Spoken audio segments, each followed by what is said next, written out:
Hey there, I'm Ken. This is Canadian Retro Things, and lately I've been thinking about the future.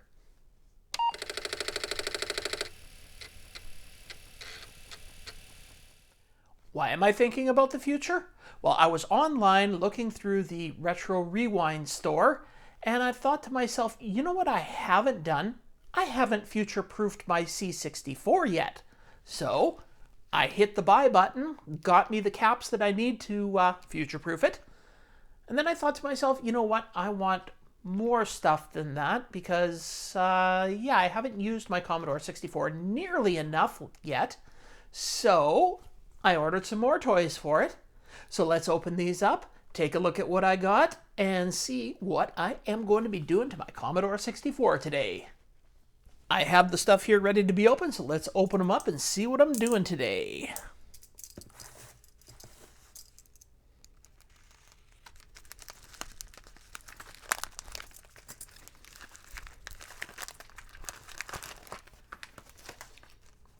There is the capacitors I am going to be changing today. Well, as a business card from Frank.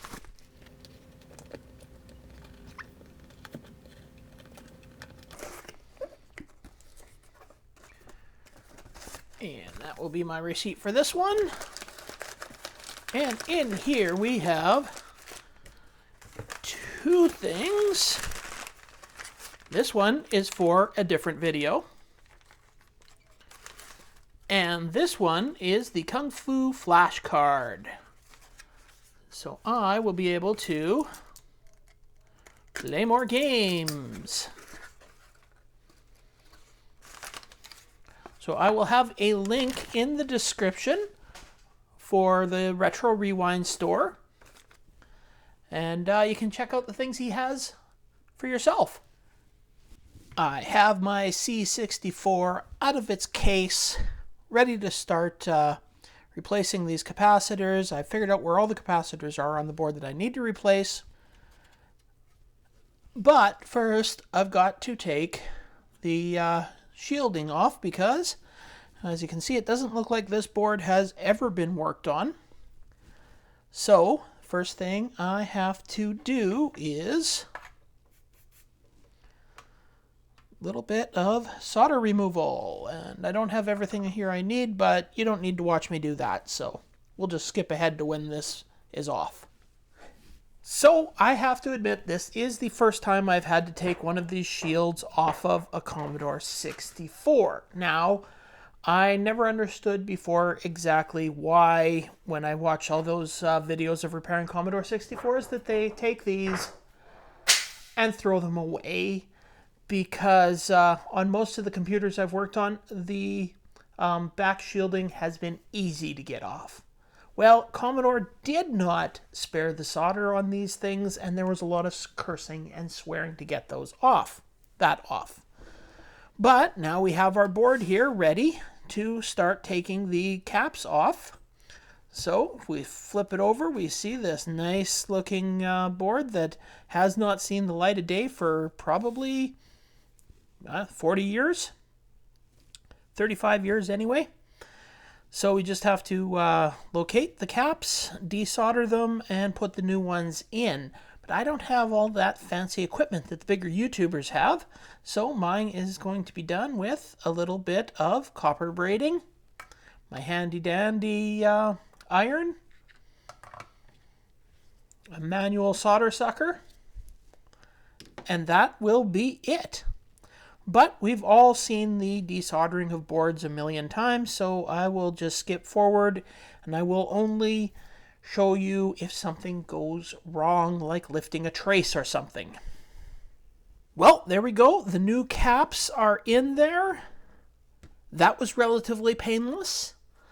I guess the next thing to do is to hook this thing up and see if I did anything that's going to cause it to explode. Alright, I've got the power hooked up. It's hooked up to the TV, so let's see if it explodes.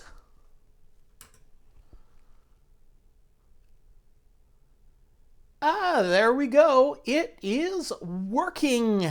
I did not wreck my Commodore 64. So I guess the next thing to do is to put it back in its case. There we go. It's back together. Now it's time to try out the Kung Fu Flash Cartridge.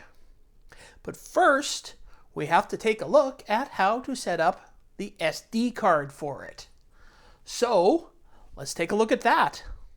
Since I have bought this Kung Fu Flash Cartridge from Retro Rewind, it is already built and set up for me. I just have to make an SD card for it.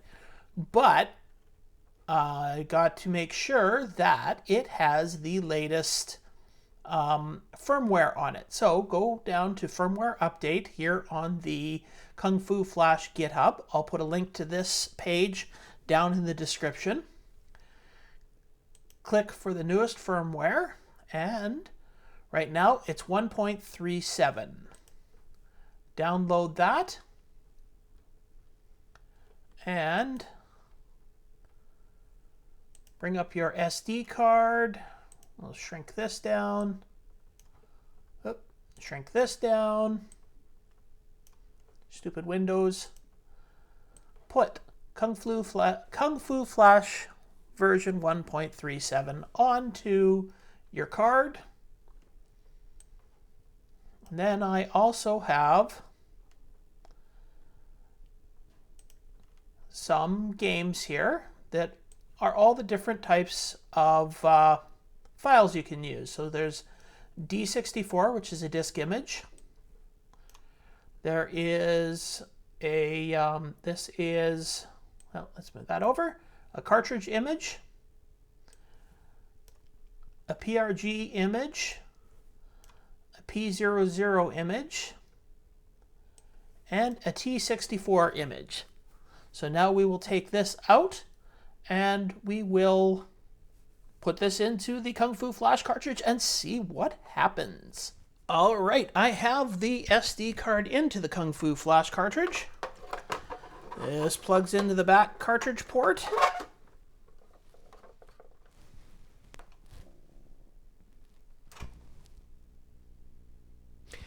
And there we go.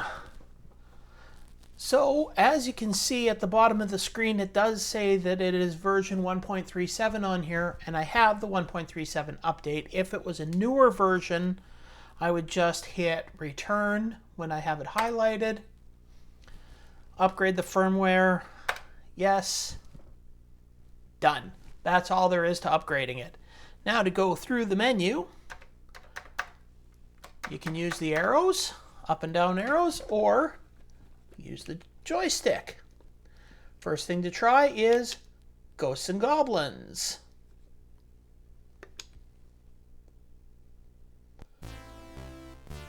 And that appears to be working just fine. And then you can hit the reset button on the cartridge to go back. Hit the menu button to go back. Not the reset, that just resets the game. Okay, so that was our disk image. Here is the cartridge image of BC's Quest for Tires. I played this one a lot as a child.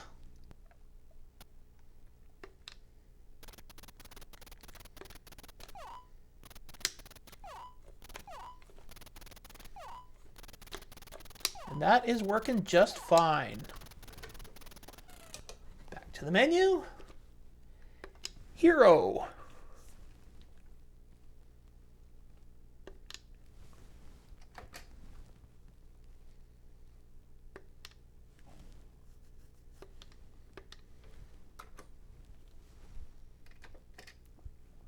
Oh, there we go.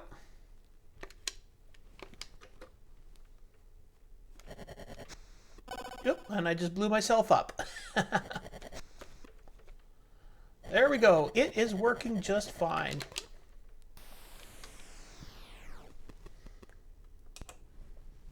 Next up, how about some Chucky Egg? Seems to work just fine too. Now, as I understand it, you can't use multi-disc games for the disc image games on this, but otherwise it seems to be working just fine. Number of players, 1. Skill level 1, Chucky Egg. I love this game on the color computer, so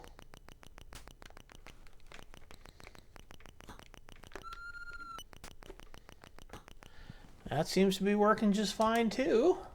Last but not least, let's try a tape image file, which is Donkey Kong.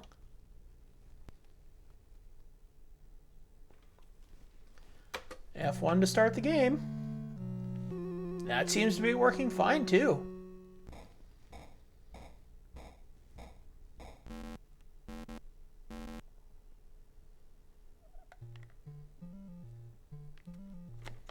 Except I'm in the wrong joystick port.